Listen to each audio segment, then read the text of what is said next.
Hey there, super sober heroes. It's Steve here with Jaycee back on the show. Welcome back, Jaycee. Hi, Steve. How's it going? It is great. I could barely wait the 3 to 4 month window that I normally wait to ask people to come back on because I knew I wanted to have you back on. So thank you for agreeing. Thanks for reaching out. So we had been talking recently. You reached out because you were going on a social media hiatus and just wanted to make sure I had your number because you are also going to be one of our keynote speakers at Here We're Sober next September in New York City. And that's going to be so exciting. Are you ready for it? I know it's so far away, but I'm so stoked. I haven't been to New York in over a decade, and the last time I was there was filming porn. And so now that I'm living a life of purpose, I get to do it different, and I'm so excited.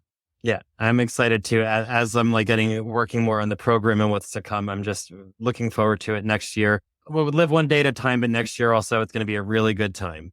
But with that, wanting to make sure that I can keep in touch with you during a social media hiatus. People normally, in my experience, don't take hiatuses because everything's peachy keen and their followers are growing and nothing's toxic at all. So what's going on? Or what was going Um, on? oh God. So life on life's terms, right? Some things that I'm not going to get into like specific Mhm. details, but some things that transpired within my relationship. And I had a lot of shit coming up emotionally, and I needed to just take some time away just to go internal and see what the hell was coming up and like, where do these emotions come from? And it's honestly a luxury that I have the ability to even do that and feel emotions and not make them wrong. And like I said, nothing like catastrophic happened. Um, but I just had to put myself in the equation and just do some deeper internal work. And I didn't realize just how much power I was giving social media. Not that I'm trying to prove anything to anybody, but there was an aspect of me that was still like giving it power. Mhm. And it was honestly like the best 2.5 weeks of my life. Yeah.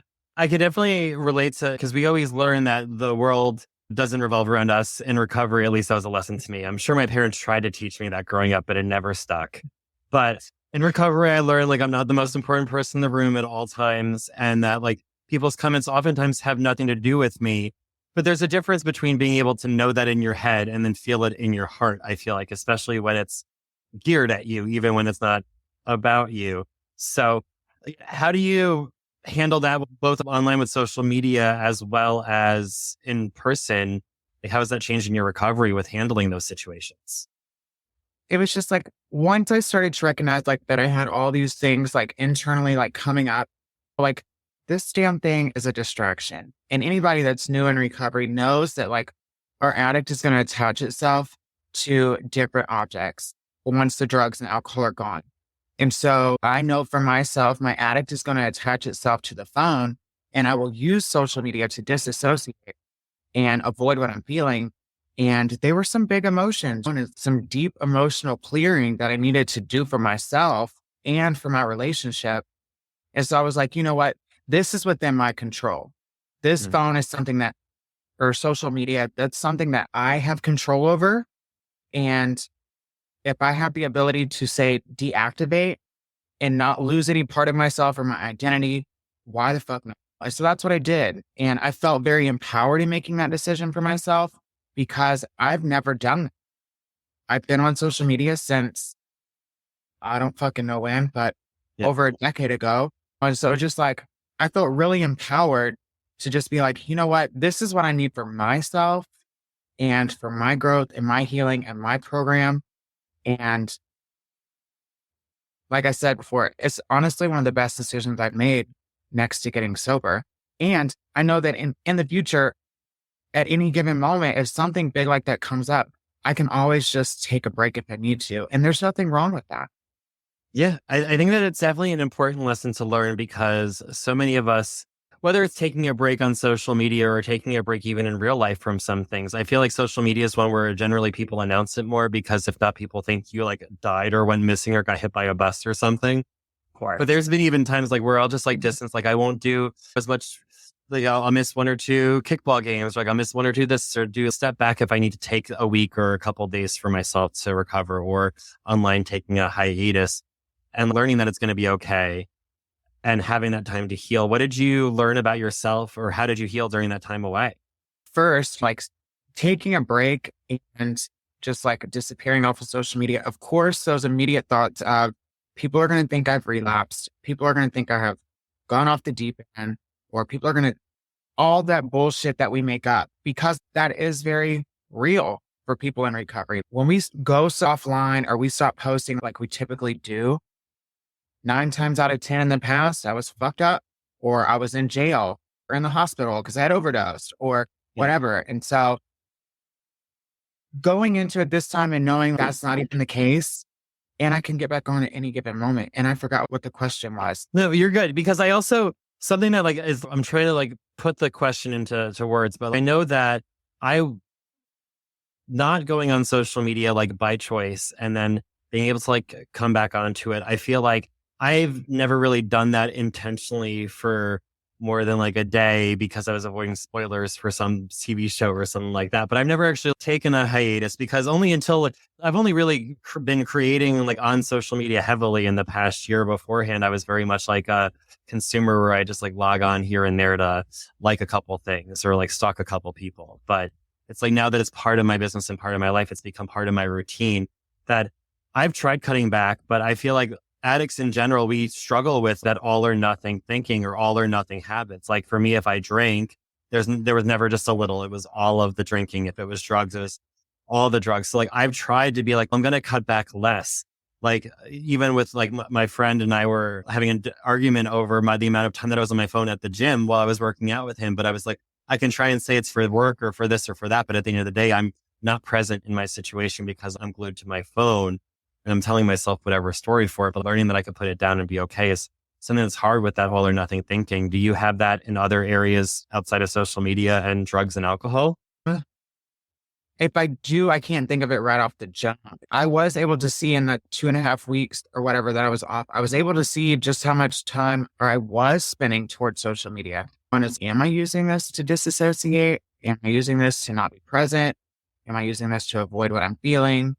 And so it was really eye-opening to just see the difference in how I felt internally while navigating through what I was going through. And yeah.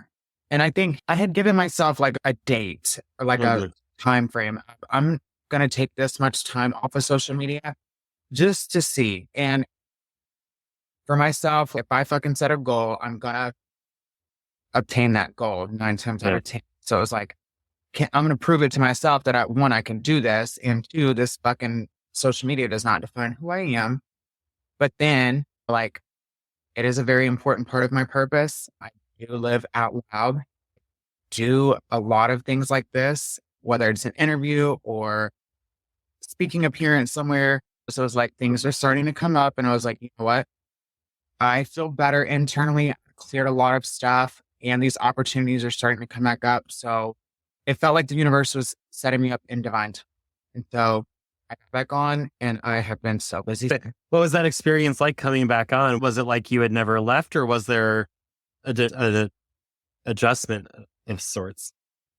I think it was just, there was definitely an adjustment. I think the first like few hours I was back on, I felt like, okay, this kind of feels I was a little hesitant, but then it's just reminding myself that I get to be intentional with my actions. And yeah, just being intentional with what I'm doing and the conversations that I'm having and my surroundings and just being more present and knowing that I will use this to disassociate. And so it's better. I feel like I gained some tools in my little break for sure. And like I said, I've been a busy woman in the last 2 weeks. Yeah, you are a busy woman. And as much as that tool in your hand could play the devil for us at times, you also are using that and like the technology and social media to really make a big difference at the same time. So like, how can you balance being on there in what I've learned to call creator mode, where you're creating content for people that they can see and like you engage with, versus consuming content where you might go on and you're looking at other people's posts and walls and checking in on your friends and loved ones? Like, how do you balance those two when you're spending your time on socials? No, it's just about being intentional. Like what I have to ask myself, what is my intent for getting on here right now? What is my intention for liking this post? What is my intention for not liking this post? Same with sharing content. And it's crazy because I didn't even seek out all the opportunities that have just landed in my lap here lately. But let me just tell you, in the last, since getting back on social media at this time, Yeah. I've done a magazine interview. I did an interview with University of Texas Health last week. I did a in-person speaking engagement at a recovery high school. I'm on here today. And it's like all of these things just happened when I listened to the universe, and the universe is like, you should get back on here. Okay. And I don't always have to know why. I just listen. We're glad to have you back because even though I don't normally spend a lot of time scrolling through other people's content, Facebook does know that you are one of the people that I like to see, where I will stop scrolling and hit like more often than most other people that I just keep on scrolling through. Keep on scrolling.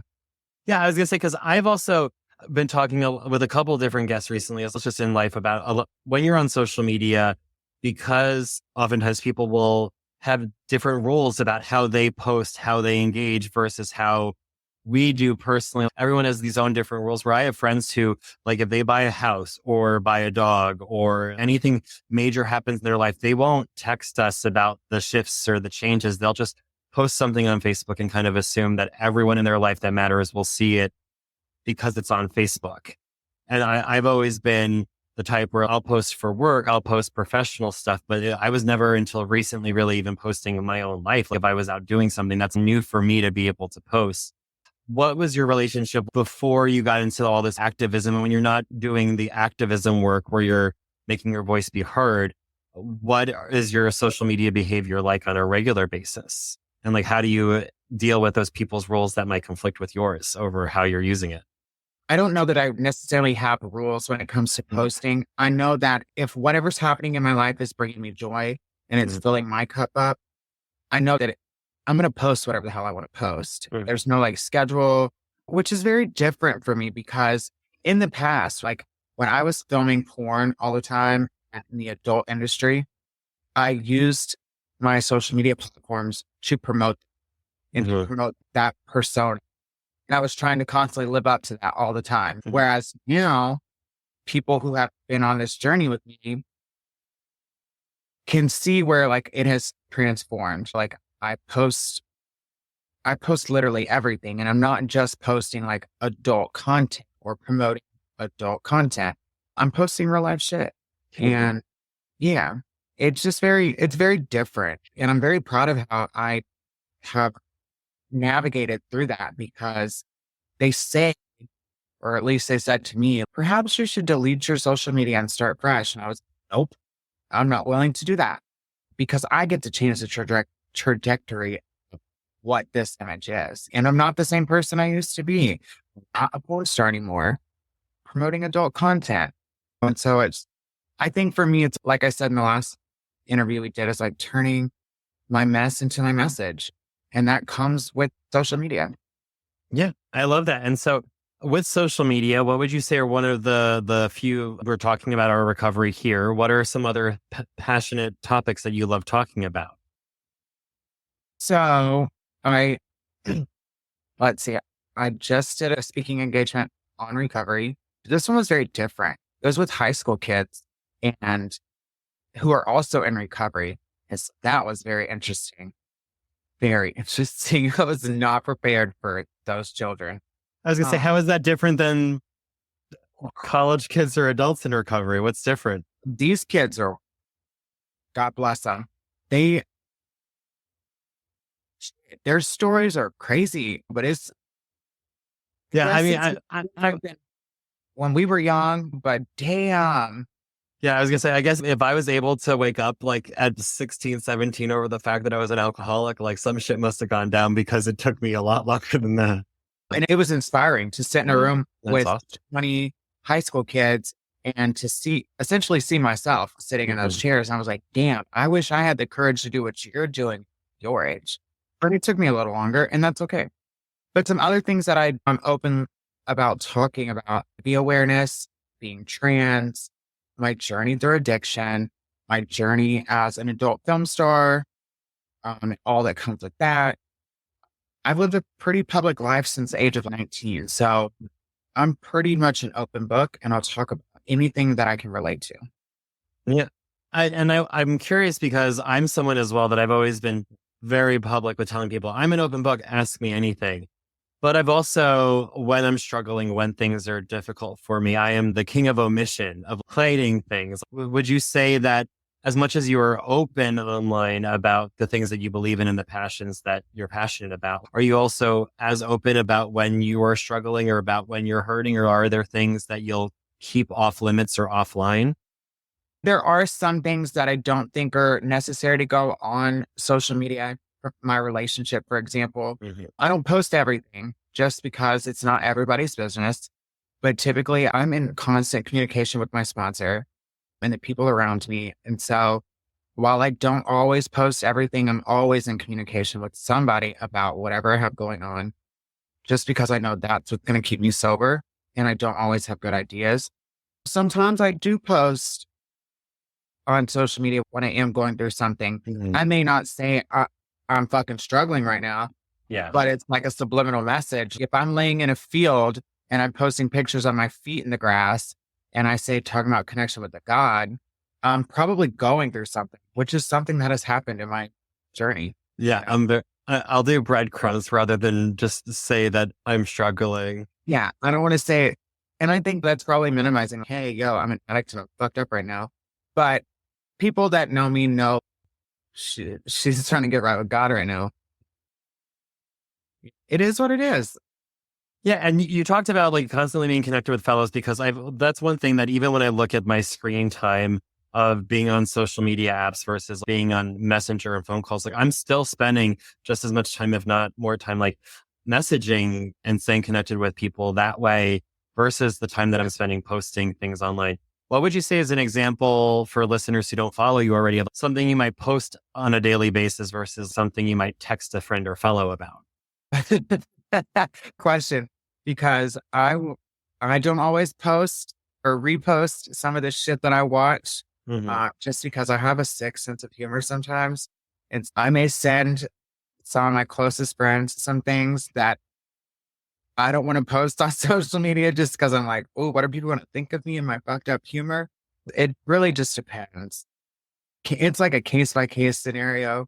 I don't go black and white with it. If something in me says post this, then I'm going to post it. And if something in me says, girl, fucking send that to somebody else, then I'll do that. I just listen to what my gut says. Yeah, I can definitely relate to that. I do know it is more of if I'm sending someone something directly, it's chances are like part of it's like either it's time sensitive, like I know it won't even like matter in a couple hours because it's just like going through the motions, or it's because of my fucked up humor, or it's something like also like sexually explicit in a fucked up humor kind of way that also wouldn't work. Where it's like you have to remember on social media, like for me at least, like I have like my parents, my in-laws, and work people, and like Correct. all these other people following me that aren't like the people that will like vibe with me like this right now. So having to learn, like that's where I've also learned. And this is a great question. Like, do you have a different online personality across different platforms? Because like I've personally on Facebook is what I will add like anyone in my life, including like business people and connections and people from church. While like my Instagram's become like Steve's space, where that's like my friends and like the people where I can post the funny memes or the inappropriate stuff and not have to worry as much. Do you switch it up between platforms ever? No, I tried that back in the day when I was in the adult film industry. I Mhm. tried to be a little more thought-ish on Mhm. Twitter. I'm a little more refined on Facebook, and that shit gets hard to whatever. So now I just keep them linked together. That way they post. And if I don't want something to go on Instagram, I just click do not post this post. And because if I repost everything on social media, God, I have so many posts. I hear you. Excellent. And if someone were to follow you and find you on social media, if they don't already right now, how would they do that? At official JCK. That's OFICIALJAYCEK. Excellent. And any final thoughts on social media and how it plays a role in sobriety? Pros and cons. Social media does not determine who the fuck you are as a person, and it is not a part of your identity, and you have nothing to prove to nobody. Love it. Thank you so much. It's been a pleasure as always, and I'm sure I'll see you back on real soon. All right, sounds good.